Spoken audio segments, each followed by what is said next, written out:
Hello students, myself Nasir Ahmed, Assistant Professor of Chemistry, Government Gundadhur PG College, Kondagaon. और आज हम study करने वाले हैं इनऑर्गेनिक पॉलीमर्स एंड सिलिकॉन्स के बारे में, अकार्बनिक, बहुलक और सिलिकॉन्स के बारे में। आइए तो स्टार्ट करते हैं।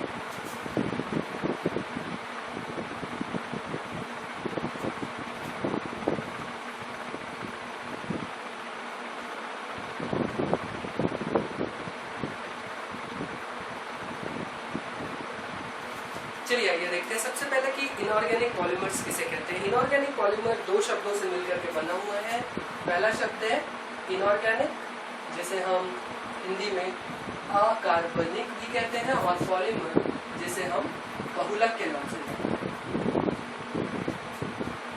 तो अकार्बनिक, पहले कार्बनिक देख लेते हैं। ऐसा स्ट्रक्चर जिसमें आधारभूत संरचना या जो बेस अरेंजमेंट होता है, अब उसमें कार्बन एटम्स पाए जाते हैं, उन्हें हम कार्बनिक पदार्थ कहते हैं। और ऐसे कंपाउंड्स जिनमें बेस स्ट्रक्चर में कार्बन के अलावा कोई दूसरे तत्व पाए जाते हैं, दूसरे एलिमेंट्स पाए जाते हैं, उन्हें हम अकार्बनिक पदार्थ कहते हैं। और बहुलक हम सभी जानते हैं कि बहुत सारी छोटी छोटी इकाइयों से मिल करके, बहुत सारे मोनोमर यूनिट से मिल करके पॉलीमर का फॉर्मेशन होता है। तो डेफिनेशन इसकी देखें तो अकार्बनिक पॉलीमर ऐसे बहुलक होते हैं जो बहुत सारी छोटी छोटी अकार्बनिक इकाइयों से मिलकर बने होते हैं, जिसमें आधारभूत संरचना में कार्बन की आधारभूत संरचना अनुपस्थित होती है। ठीक है,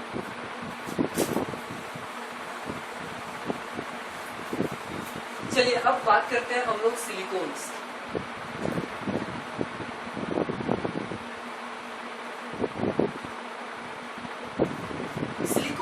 अकार्बनिक बहुलक का एक एग्जाम्पल होता है। वैसे अकार्बनिक बहुलक के और भी एग्जाम्पल्स हो सकते हैं इनऑर्गेनिक पॉलीमर के। पॉलीफास्फाजीन्स, पॉलीफॉस्फेट्स, सिलोक्सेन्स, सिलिकॉन्स एक्सेट्रा, बहुत सारे एग्जाम्पल्स हो सकते हैं, जिनमें से हमें स्टडी करना है सिलिकॉन्स के बारे में। तो कुछ हिस्ट्री देख लेते हैं इसकी। 1901 में F.S. किपिंग नाम के साइंटिस्ट ने सबसे पहले सिलिकॉन वर्ड का यूज किया। उन्होंने क्या देखा? उन्होंने देखा एक संरचना जो कि इस तरीके से पाई जाती थी, और उन्हें उनका सिलिकॉन नाम देने का के पीछे मकसद था कि इस संरचना का रिजेम्बलेंस, की जैसे दिखने का जो गुण है वो कीटोन के जैसे दिख रहा था उसमें। तो इसलिए उन्होंने कीटोन में कार्बन पाया जाता है और सिलिकॉन में सिलिकॉन पाया जाता है, इसलिए उन्होंने कीटोन की जगह पे उसको सिलिकॉन नाम दिया F.S. किपिंग ने। मगर बाद में ये देखा गया कि सिलिकॉन्स की केमिकल प्रॉपर्टीज में कीटोन्स की केमिकल प्रॉपर्टी से कोई भी समानता, कोई भी रिजेम्बलेंस नहीं पाई जा रही। सो ये हिस्ट्री हो गई सिलिकॉन्स के बारे में। अब हम बात करते हैं इसके बनाने की विधियों के बारे में। Methods of preparation.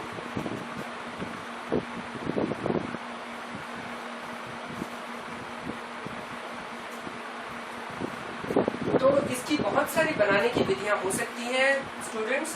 पहली विधि है फ्रॉम एल्किल क्लोरोसिलेन।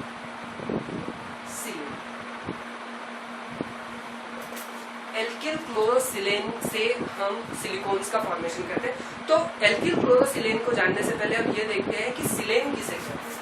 हम सभी को पता है मीथेन की संरचना के बारे में। मीथेन में कार्बन परमाणु बीच में उपस्थित होता है और उससे 4 हाइड्रोजन परमाणु टेट्राहेड्रली जुड़े हुए होते हैं।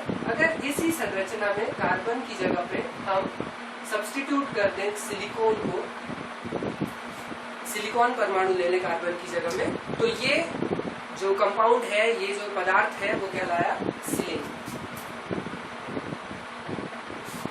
और जब इसी सिलेन में जो हाइड्रोजन परमाणु है वो 2 हाइड्रोजन परमाणु 2 एल्किल ग्रुप से और 2 हैलोजन से, दैट इज क्लोरीन से जब सब्स्टिट्यूट हो जाते हैं, तो इसे हम कहते हैं डाई एल्किल डाइक्लोरोसिलेन। ठीक है, तो देखते हैं सबसे पहले डाइअल्किल डाइक्लोरोसिलेन से इसका प्रिपरेशन। डाइअल्किल डाइक्लोरोसिलेन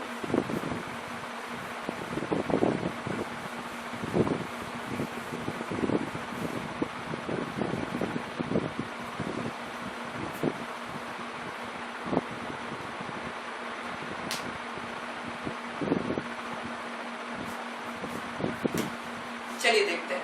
डाइअल्किल डाइक्लोरोसिलेन के हाइड्रोलिसिस से एक कंपाउंड का फॉर्मेशन होता है जिसे हम सिलेनॉल कहते हैं। यहाँ देखते हैं हम लोग।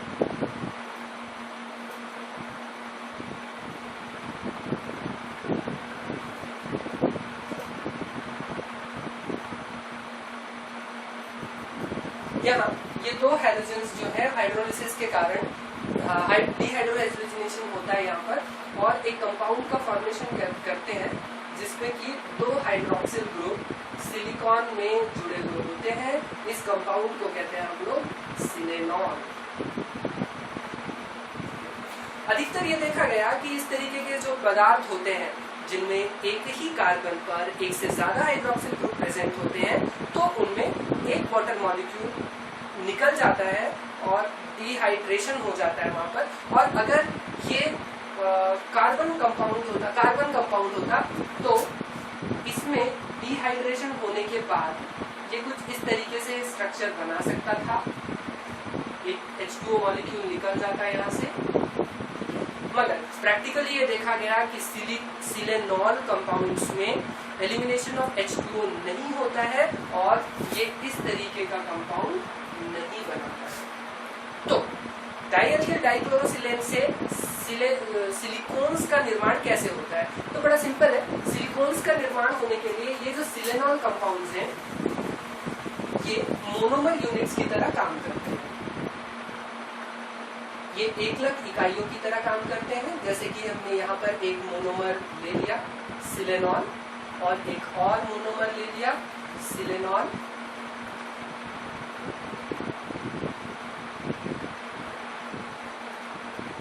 और ये भी मोनोमर है।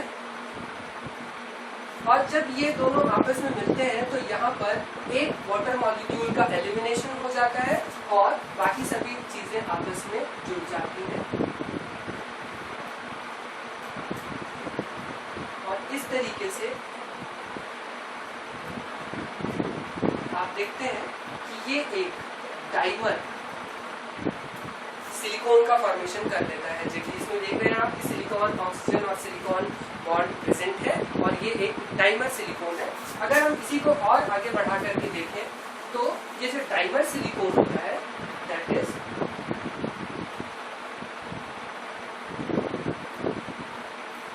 ये फिर से एक मोनोमर सिलेनॉल के साथ में मिलकर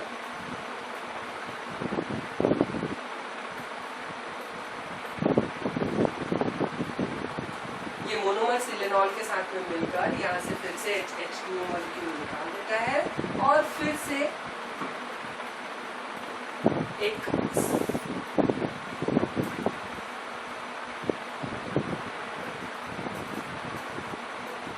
पॉलीमर सिलिकॉन्स का फॉर्मेशन हो जाता है, जहाँ पर ये एक डाइमर है और ये एक मोनोमर है। इस तरीके से हम देखते हैं कि यहाँ पर सिलेनॉल जो कंपाउंड होता है वो एज मोनोमर काम करता है और इस तरीके से इसका फॉर्मेशन हो जाता है।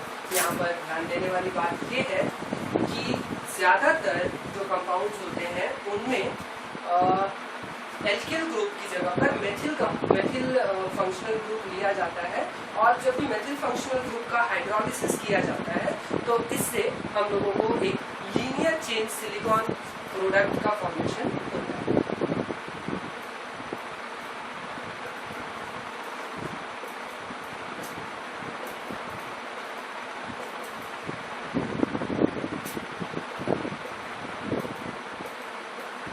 ये इस तरीके से आप देख रहे हैं इट इज पॉलीमर और बहुत सारे लंबी चेन श्रृंखला इसमें पाई जाती है। और ध्यान देने वाली बात कि इसमें टर्मिनल एंड्स पर दो हाइड्रोक्सिल फ्री ग्रुप्स एटम्स पाए जाते हैं जो कि आगे इस चेन रिएक्शन को फिर से फर्दरली कंटिन्यू रख सकते हैं।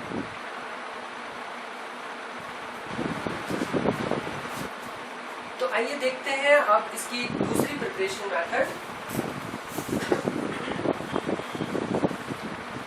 दूसरी मेथड होती है फ्रॉम कंट्रोल्ड हाइड्रोलिसिस।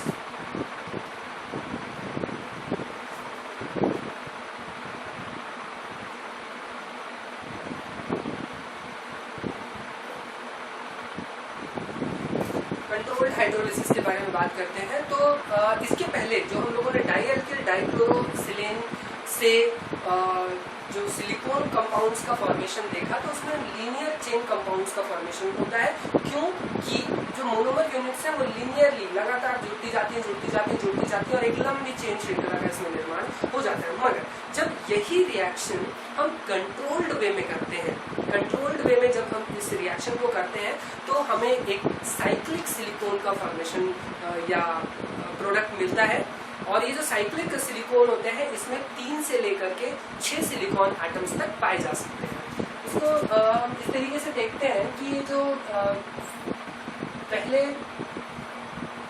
डाइफेनिल डाइक्लोरोसिलिकॉन या सिलेन हम जिसको कहते हैं, इसका हाइड्रोलिसिस करवाते हैं जब हम, तो हम लोगों को एक प्रीकर्सर मिलता है PH2SiOH। It is just like the silanol product. ये सिलेनॉल प्रोडक्ट के जैसा ही होता है। और जब हम इस सिलेनॉल प्रोडक्ट को फिर से फर्दरली रिएक्ट करवाते हैं, कंट्रोल्ड हाइड्रोलिसिस करवाते हैं, तो हम देखते हैं कि ये क्या बनाता है।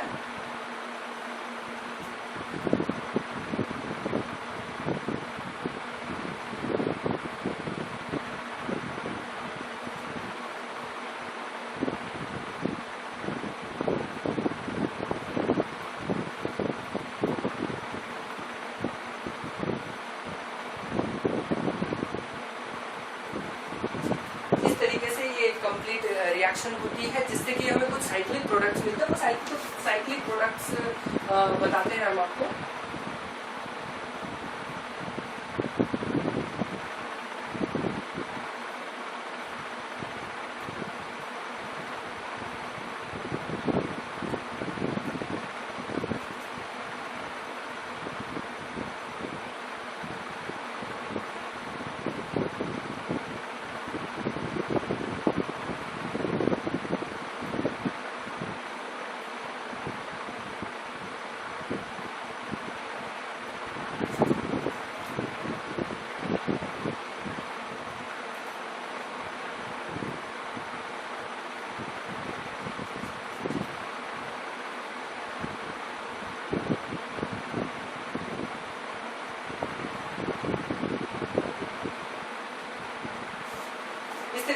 आप देख रहे हैं यहाँ पर कि यहाँ पर 3 सिलिकॉन एटम्स पाए जा रहे हैं। इसका नाम होता है ट्रिस डाइमेथिल सिलोक्सेन और इसका नाम होता है जो कि यहाँ पर 4 सिलिकॉन एटम्स पाए जा रहे हैं, इसलिए इसका नाम होता है टेट्राकिस डाइमेथिल सिलोक्सेन। ये एक साइक्लिक कंपाउंड्स होते हैं जिनको हम कंट्रोल्ड हाइड्रोलिसिस के द्वारा बनाया जा सकता है। आइए अगला देखते हैं हम क्रॉस लिंक सिलिकॉन पॉलीमर्स के बारे में। इसका प्रिपरेशन देख लेते हैं। तीसरा प्रिपरेशन मेथड होता है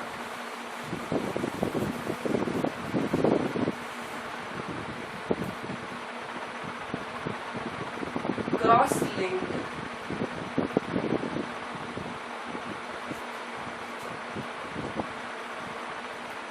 सिलिकॉन्स।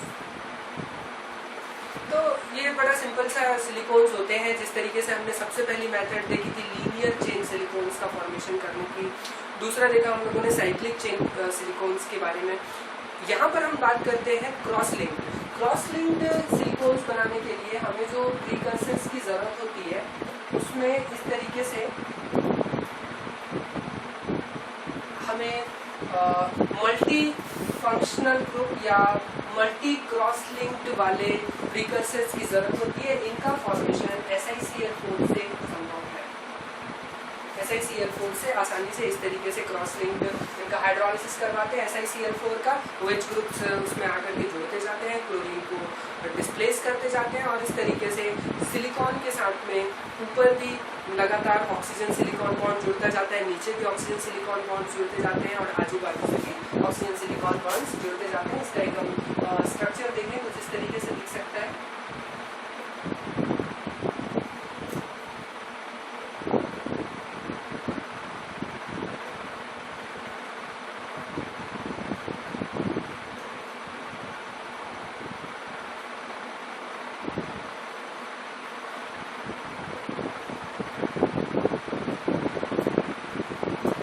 आप यहाँ पे देख रहे हैं कि यहाँ पर सिर्फ एक लीनियर चेन नहीं मिल रही है, यहाँ पर बहुत सारे सिलेनॉल कंपाउंड्स जो होते हैं वो आपस में कंबाइन होते जा रहे हैं और लंबी चेन का फॉर्मेशन हो रहा है जो कि एक दूसरे से क्रॉस लिंक है।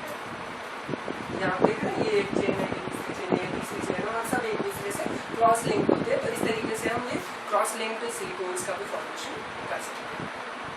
प्रॉपर्टीज या फिर गुण के बारे में पढ़ते हैं जिसमें कि हम सबसे पहले डील करेंगे थर्मल स्टेबिलिटी।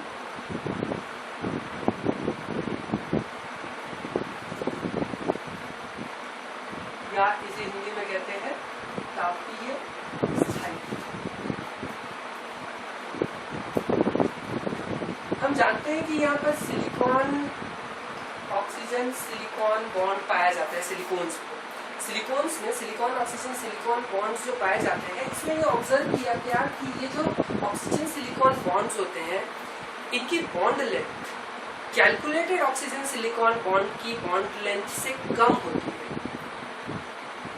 मतलब प्रैक्टिकली जब ये देखा गया कि इनका ऑक्सीजन सिलिकॉन की बॉन्ड लेंथ कितनी है तो जो ऑब्जर्व्ड होता है मतलब जो कैलकुलेट किया गया ऑक्सीजन सिलिकॉन बॉन्ड है उससे कम पाई गई। अब कम पाई गई उसके कुछ नतीजे निकल सकते हैं।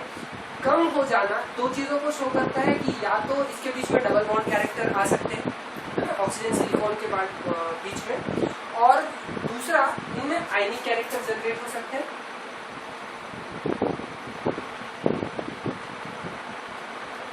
इस तरीके से पार्शियल नेगेटिव चार्ज इसमें पार्शियल पॉजिटिव चार्ज आ सकते हैं। इस तरीके से अगर हम जब इन दोनों चीजों को देखते हैं मतलब कि एक तो आयनिक कैरेक्टर आ रहा है और दूसरा उसमें डबल बॉन्ड कैरेक्टर आ जा रहा है, ये दोनों ही चीजें ऑक्सीजन सिलिकॉन बॉन्ड को और ज्यादा स्ट्रॉन्ग बना देती है।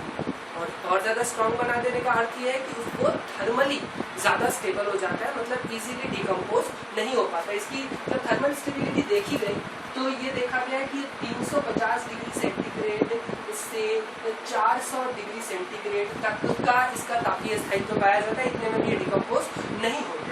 और एक चीज देखी गई कि इसमें सिलिकॉन ऑक्सीजन बॉन्ड की बॉन्ड एंथैल्पी जो है वो भी काफी हाई पाई गई, that is around 502 kilo joule per mole.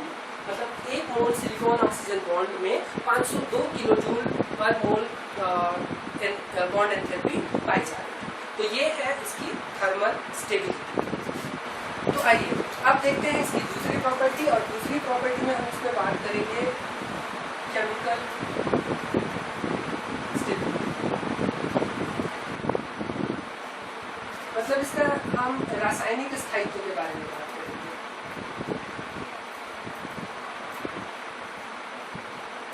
मतलब कितना ज्यादा ये रासायनिक रूप से अक्रिय होता है या सक्रिय होता है, क्या होता है उसके बारे में हम बात करेंगे। अब हम फिर से बात करते हैं कि अभी थोड़ी देर पहले देखा हम लोगों ने कि सिलिकॉन ऑक्सीजन बॉन्ड जो होता है उसमें पोलैरिटी जनरेट हो जाती है, आयनिक कैरेक्टर्स आ रहे हैं, इसका मतलब है कि उसमें पोलैरिटी जनरेट हो जा रही है, ध्रुवीय गुण उसमें आ जा रहे हैं। पहला है पोलैरिटी ऑफ SiO बॉन्ड, दूसरा है ability of silicon to extend D orbital. ये दो चीजों के बारे में बात करते हैं कि सिलिकॉन ऑक्सीजन बॉन्ड जो होता है उस सिलिकॉन ऑक्सीजन बॉन्ड में पोलैरिटी आ जाती है। पोलैरिटी आ रही है मतलब कि एक एंड जो होगा उसका पॉजिटिव हो गया, दूसरा एंड उसका नेगेटिव हो गया। तो पॉजिटिव एंड है वहां पर कोई न्यूक्लियोफाइल अटैक कर सकता है, जो नेगेटिव एंड है वहां पर कोई इलेक्ट्रोफाइल अटैक कर सकता है, मतलब अटैक पॉसिबल है, पहला। दूसरा, क्योंकि सिलिकॉन में डी ऑर्बिटल्स पाए जाते हैं, अनलाइक अगर हमने देखा था सिलेन में कार्बन को रिप्लेस किया, मीथेन से कार्बन को रिप्लेस करके सिलेन बना था, मतलब कार्बन और मीथेन और सिलेन सेम है ना। और उसी से हम बाकी डेरिवेटिव्स के बारे में बात कर रहे हैं। कार्बन में डी ऑर्बिटल नहीं पाया जाता है, इसका मतलब है कि वो अपने डी ऑर्बिटल को एक्सटेंड नहीं कर सकता, मगर सिलिकॉन एटम जो पाया जाता है वो अपने डी ऑर्बिटल, उसमें डी ऑर्बिटल्स पाए जाते हैं और वो अपनी डी वैलेंसीज को एक्सटेंड करने की प्रॉपर्टी रखता है। और due to this nature ability of silicon to extend the D orbital, यहाँ पर हम देखते हैं कि इसमें अटैक होने के चांसेस, अटैकिंग रिएजेंट्स जो होते हैं वो एक्ट करना पॉसिबल हो सकता है। इसको अगर हम कुछ चीजों के बारे में देखें साथ में कि क्या क्या चीजें इसमें फिजिबल होती हैं, तो इसमें एक इम्पॉर्टेंट पॉइंट हम लोग ये लेते हैं कि जो स्ट्रॉन्ग एसिड और बेसिस होते हैं, स्ट्रॉन्ग एसिड्स एंड बेसिस, ये डीपॉलीमराइजेशन कर सकते हैं।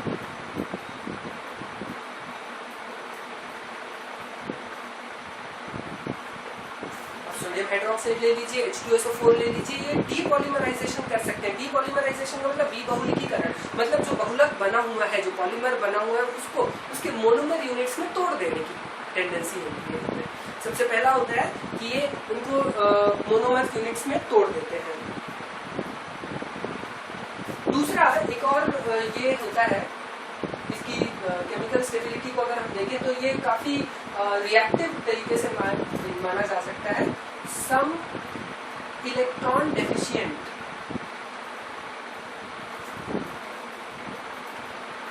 ग्रुप्स,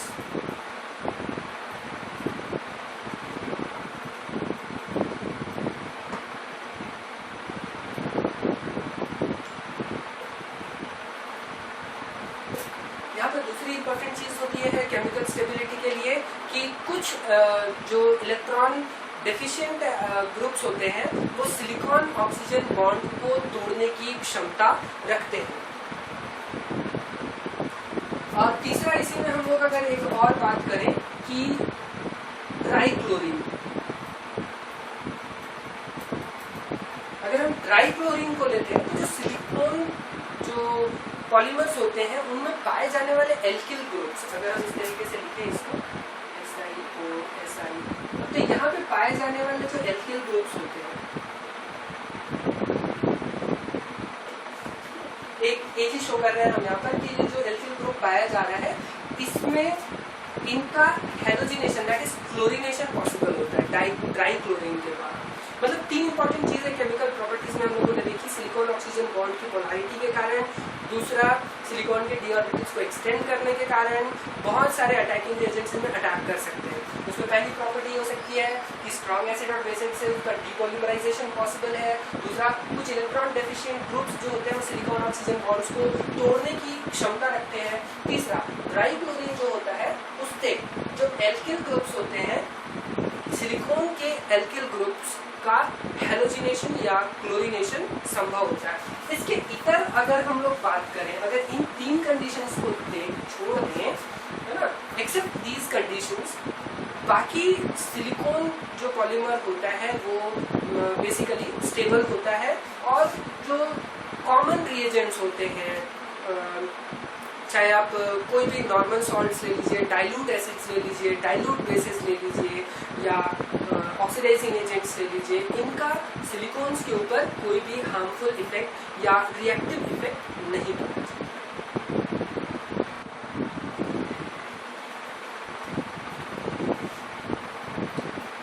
तो आइए अब हम इसकी देखते हैं अगली प्रॉपर्टी, जिसमें हम पढ़ेंगे तीसरा केमिकल रिएक्शन।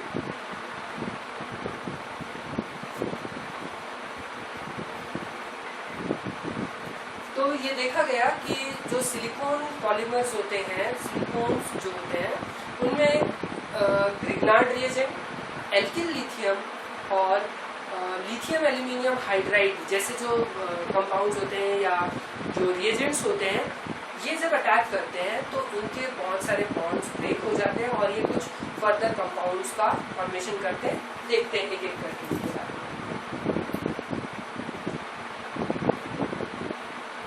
ये हमारा एक सिलिकॉन है जो लंबी चेन स्ट्रक्चर यहाँ पर पाई जा रही है।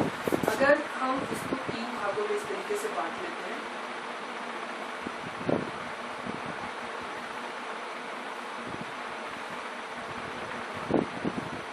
तीनों रिएक्शंस अगर हम एक साथ देखने की कोशिश करें तो कुछ हमें इस तरीके से देखने को मिलता है कि अगर हम यहाँ पर ले लें RMgX, मतलब एक ग्रिग्नार्ड रिएजेंट ले रहे हैं, तो ये ग्रिग्नार्ड रिएजेंट के साथ सबसे पहले ये ऑक्सीजन को सब्स्टिट्यूट करता है इस R के साथ में, और ये जो R होता है ये यहाँ पर आकर के जुड़ जाता है, ये बना देता है R-SI RMgX। फिर इसका फर्दर हाइड्रोलिसिस होता है, फर्दर हाइड्रोलिसिस होगा, ये पूरा का पूरा MgX जो है वो MgX आ जाएगा, ठीक है। और इसके बाद दूसरा बाकी सारी चीजें एक साथ निकल जाएंगी और यहाँ पर R-SI और OH ये कंपाउंड का फॉर्मेशन हो जाता है और NgXOH जो होता है वो एलिमिनेट हो जाता है। अगर सेम ये रिएक्शन हम देखें एल्किल लिथियम के साथ में R-Li, यहाँ पर आप देख रहे होंगे कि यहाँ पर हम RMgX में R को R- माना है, मान लेते कोई दूसरा एल्किल ग्रुप है, वो सेम एल्किल ग्रुप या एरिक ग्रुप हो सकता है जो कि सिलिकॉन में प्रेजेंट है। तो यहाँ पर भी पहले ये R-SI R और OLI का फॉर्मेशन कर देता है, और इसके बाद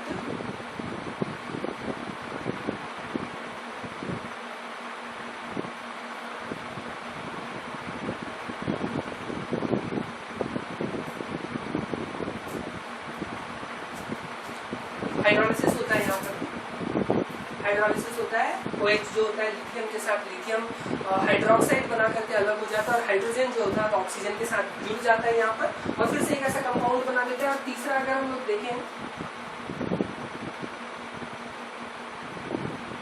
लिथियम एल्यूमिनियम हाइड्राइड के साथ लिथियम एल्यूमिनियम हाइड्राइड के साथ में अगर इसकी रिएक्शन देखें तो यहाँ पर ये सिंपली सिलेनॉल कंपाउंड इसका फॉर्मेशन, ये जो दोनों फंक्शनल ग्रुप O जो होते हैं ये हाइड्रोलाइज्ड हो जाते हैं और यहाँ पर OH ग्रुप आ जाता है सिंपली। इस तरीके से ये रिएक्ट करते हैं RMgX Grignard reagent, R-Li R-SLI lithium और लिथियम एल्यूमिनियम हाइड्राइड के साथ।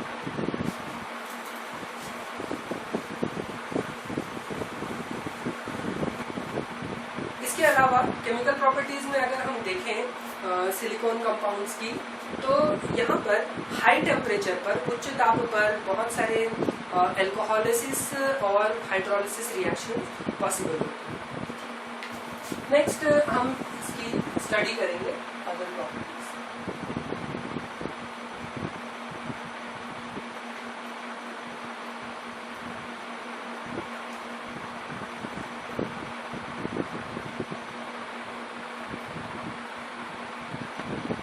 तो हम अब इसकी अन्य प्रॉपर्टीज के बारे में बात करें बहुत जल्दी में। अगर हम लोग इसको देखें तो अदर प्रॉपर्टीज में सबसे पहले देखते हैं कि सारे सिलिकॉन कंपाउंड्स वाटर रिपेलेंट होते हैं।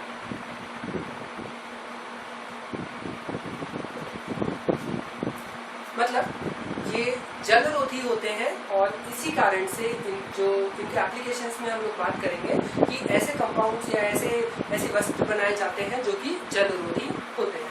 दूसरा देखते हैं ये इलेक्ट्रिकली इंसुलेटेड होते हैं।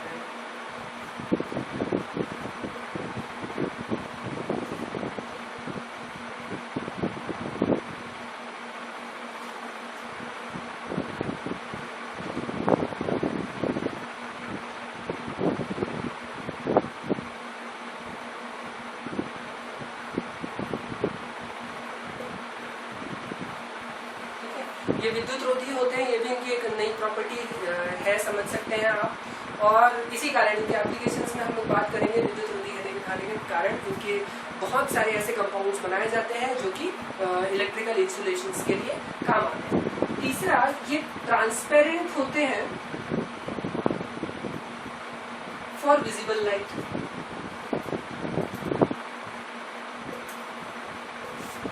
जो दृश्य प्रकाश होता है जिसकी वेवलेंथ लगभग 4000 एंगस्ट्रॉम से लेकर के 8000 एंगस्ट्रॉम या 3500 एंगस्ट्रॉम से लेकर 7500 एंगस्ट्रॉम, जिसको हम लोग अज्यूम करते हैं, इस बीच की जो लाइट होती है जिसको हम विजिबल लाइट कहते हैं, इसको इसीलिए ट्रांसपेरेंट होते हैं। मतलब ये जो लाइट होती है इनसे सीधे बात हो सकती है, but they absorb UV ultraviolet, मतलब इससे कम वेवलेंथ की जो लाइट्स होती हैं उनको ये अब्सॉर्ब कर लेता है और उसके नीचे की सारी वेवलेंथ की लाइट्स को ये अब्सॉर्ब कर सकता है। ये इनकी अदर प्रॉपर्टीज। इस तरीके से हम सिलिकॉन की प्रॉपर्टीज को फिनिश किया। चलिए अब हम इसके बारे में सिलिकॉन्स के क्लासिफिकेशन के बारे में बात करते हैं। क्लासिफिकेशन या वर्गीकरण। क्लासिफिकेशन को हम देखें कि सिलिकॉन्स को बहुत सारे पार्ट्स में डिवाइड किया गया है। मेनली अगर हम बात करें तो पहला है हाई थर्मल सिलिकॉन, दूसरा सिलिकॉन रेजिन्स, तीसरा सिलिकॉन ऑयल्स, चौथा सिलिकॉन इलास्टोमर्स या इन्हीं को हम रबर भी कहते हैं, और पांचवा सिलिकॉन ग्रीस। तो हम फिर से देखते हैं क्लासिफिकेशन में सिलिकॉन्स को 5 भागों में डिवाइड किया गया है, जिसमें पहला होता है हाई थर्मल सिलिकॉन। ब्रीफ में पहले एक साथ सबको देख लेते हैं। हाई थर्मल सिलिकॉन, जिसे नाम से स्पष्ट है, उच्च तापीय सिलिकॉन, मतलब ये ऐसे सिलिकॉन्स होते हैं जिनकी थर्मल स्टेबिलिटी बहुत ज्यादा होती है।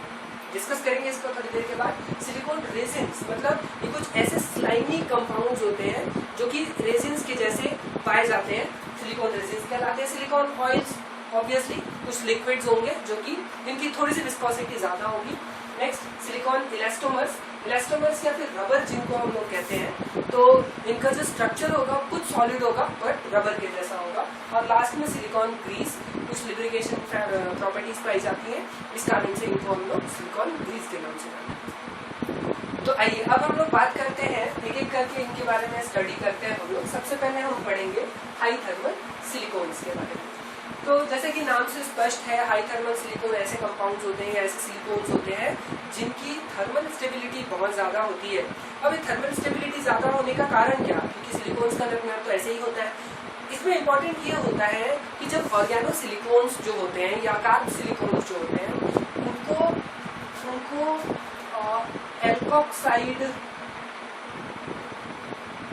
और ऑक्साइड्स ऑफ एल्यूमिनियम और टाइटेनियम या एल्यूमिनियम के एल्कोक्साइड्स या फिर ऑक्साइड्स के साथ में जब उनको रिएक्ट करवाया जाता है, तो ये देखा गया कि ये जो एल्यूमिनियम और जो टाइटेनियम के जो एटम्स होते हैं वो सिलिकॉन के स्ट्रक्चर में कहीं पे एंट्रैप्ड हो जाते हैं, कहीं पे अपनी जगह बना लेते हैं, रिप्लेसमेंट पाया जाता है और इस तरीके से वो उनकी थर्मल स्टेबिलिटी को बढ़ा देते हैं।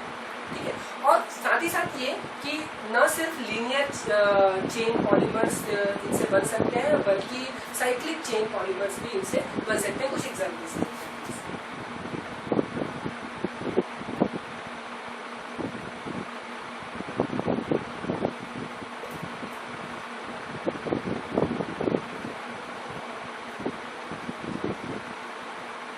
आप यहाँ पर देख रहे हैं, हमने देखा था कि सिलिकॉन्स में सिलिकॉन ऑक्सीजन सिलिकॉन बॉन्ड पाया जाता है, मगर यहाँ पर वो बीच के जो सिलिकॉन है उसको रिप्लेस करके यहाँ पर एल्यूमिनियम आ गया है, इसकी वैलेंसी 3 होती है। तो यहाँ पर इस तरीके से ये एक linear chain high thermal silicon का एग्जाम्पल है। अगर हम इसी की जगह पे कुछ साइक्लिक देखें,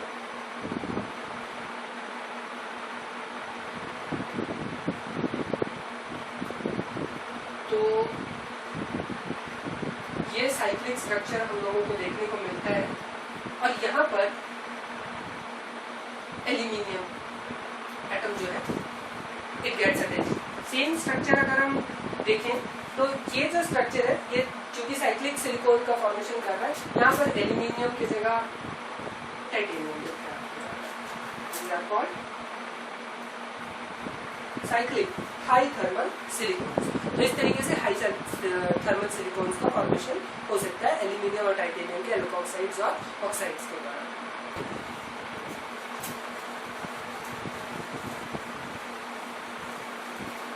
आइए अब देखते हैं इसका दूसरा portion, that is silicon resins. Resins से का तात्पर्य यहाँ पर होता है, इसको बताते हैं कि ये बहुत ही हार्ड, बहुत ज्यादा हार्ड, लाइक बेकेलाइट। बेकेलाइट के जैसा हार्ड स्ट्रक्चर इनमें पाया जाता है। और अगर हम इनके प्रिपरेशंस को देखें तो PHSiCl3 और PH2SiCl2 इन दोनों के हाइड्रोलिसिस से इसमें टॉल्यूम जो फॉर्मेशन होता है वो सिलिकॉन रेजिन्स का फॉर्मेशन होता है और इस तरीके से ये बनाए जा सकते हैं। दूसरी खास बात सिलिकॉन रेजिन की, क्योंकि वो बेकेलाइट के जैसा पाए जाते हैं, तो जिस तरीके से हमें बेकेलाइट के एप्लीकेशंस पता है उसको बहुत ही अलग अलग टाइप के शेप्स में मोल्ड किया जा सकता है, उसी तरीके से सिलिकॉन रेजिन्स को भी अलग अलग शेप में, अलग अलग आकृतियों में, अलग अलग आकार में मोल्ड करके बनाया जा सकता है। आइए अब देखते हैं नेक्स्ट सिलिकॉन ऑयल्स के बारे में।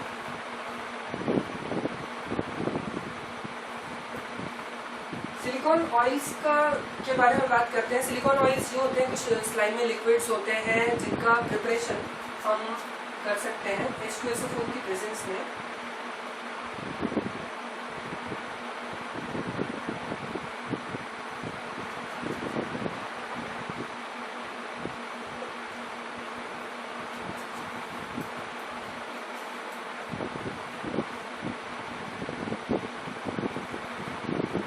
H2SO4 की प्रेजेंस में ये इन दोनों कंपाउंड्स को जब आपस में मिक्स करके बहुत अच्छे से शेक किया जाता है, बहुत अच्छे से हिलाया जाता है, तो सिलिकॉन ऑयल्स का फॉर्मेशन हो जाता है। यहाँ पर हम ध्यान देने वाली बात ये है कि ये जो H2SO4 होता है ये लगातार सिलिकॉन ऑक्सीजन बॉन्ड्स को तोड़ता है और सल्फ्यूरिक एसिड एस्टर्स का निर्माण करता है। साइमल्टेनियसली ये जो सल्फ्यूरिक एसिड एस्टर्स होते हैं इनमें भी बॉन्ड ब्रेकिंग की प्रोसेस होती जाती है और फिर से ये सिलिकॉन्स का फॉर्मेशन करते जाते हैं। और ये जो सिलिकॉन्स बाद में बनते हैं ये इनकी डेंसिटी कुछ ज्यादा होती है एज कम्पेयर टू वाटर। तो आइए इसकी केमिकल रिएक्शन देखते हैं। यहाँ पर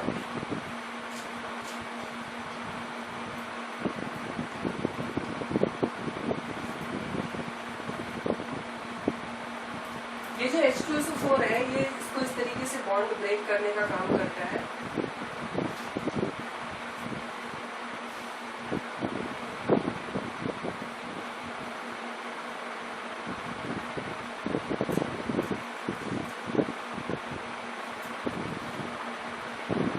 और ये इस तरीके से कंपाउंड्स का फॉर्मेशन करता है। Again this compound that is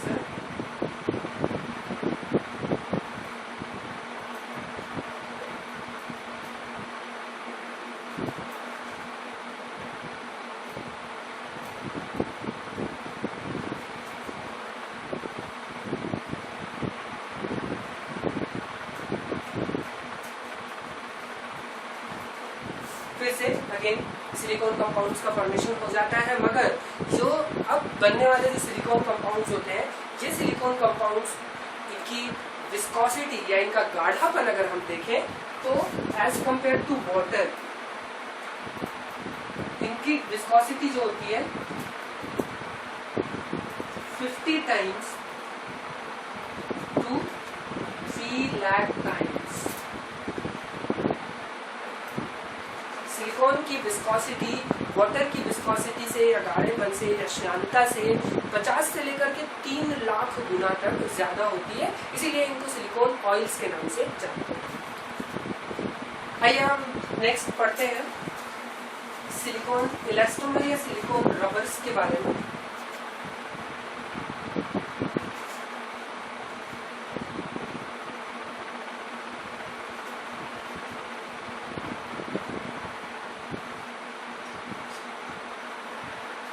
ये पॉली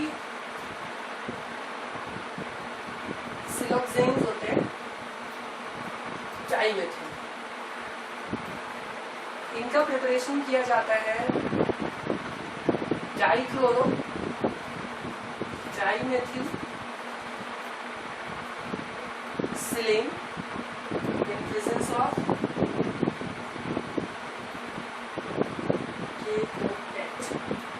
स्ट्रॉन्ग बेस होता है डाइमेथिल डाइक्लोरोसिलेन का हाइड्रोलिसिस किया जाता है KOH के प्रेजेंस में, तब जाकर के जो इलास्टोमर्स का फॉर्मेशन होता है।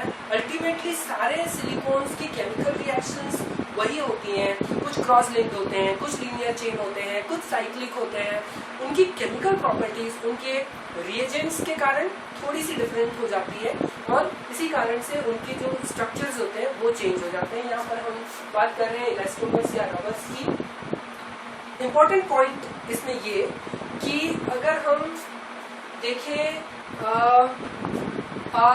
इनकी विस्कोसिटी 90 डिग्री सेंटीग्रेड से 250 degree centigrade temperature change fluctuation पर भी इनकी विस्कोसिटी चेंज नहीं होती है।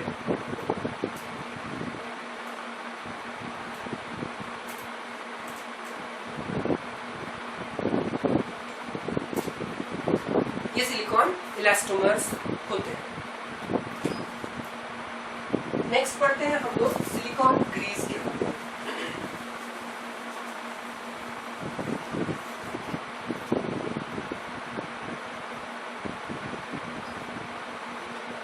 नाम से स्पष्ट है, ग्रीस मतलब कि कुछ स्लाइमी कंपाउंड पाया जाता है जैसे कि ग्रीस होता है। इसका प्रिपरेशन जो होता है वो सिलिकॉन ऑयल दिया जाता है, silicon oil plus carbon black public fine SiO2 fine silica यहाँ पर दिया जा सकता है और इसके अलावा कुछ स्पेशल सोप दिए जाते हैं।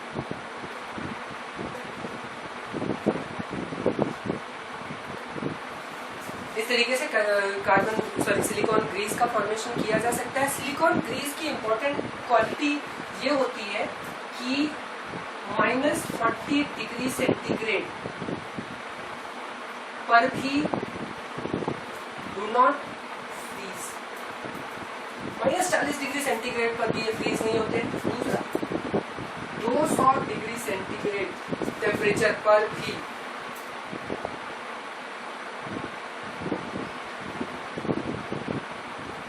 मेल्ट नहीं, ठीक है। और इसकी इंपॉर्टेंट प्रॉपर्टी ये होती है कि ये वाटर रिपेलेंट है।